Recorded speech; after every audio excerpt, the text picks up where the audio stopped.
nafsni o'zgartiradigan narsa, eng afzali zikr hisoblanadi. Zikrlarning eng afzali nima? La ilaha illalloh Muhammadur rasululloh hisoblanadi. Gunohlarga tavba hisoblanadi. Hatto istig'for haqida Hasan Basri rahmatulloh alayhi aytgan ekanlar. Istig'for shunday narsaki, tarnuvdan tushayotgan yomg'irga o'xshaydi. Tarnuvni tagiga ko'rmaysizmi?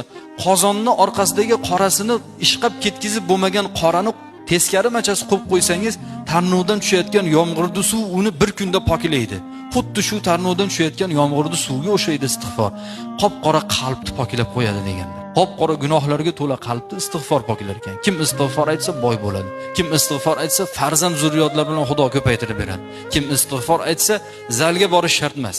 Alloh haybat degan ne'matni beradi. Bu haybatni dunyoni mulki bilan sotib olib bo'lmaydi. Qalbda gumbullab Alloh deb turgan qalbda farishtalar oldida bo'ladi. Mana men degan bitirilmagan ishni ham bitta duo bilan bitirib yorsa bo'ladi. Domla duo. Siz bilan biz qilib ko'rmaganmiz duoda qanchalik ish ko'pligini, Allohga yalinishda qanchalik ish ko'pligini biz qilib ko'rmaganligimiz uchun to'la to'kis yetib bormaydi-da.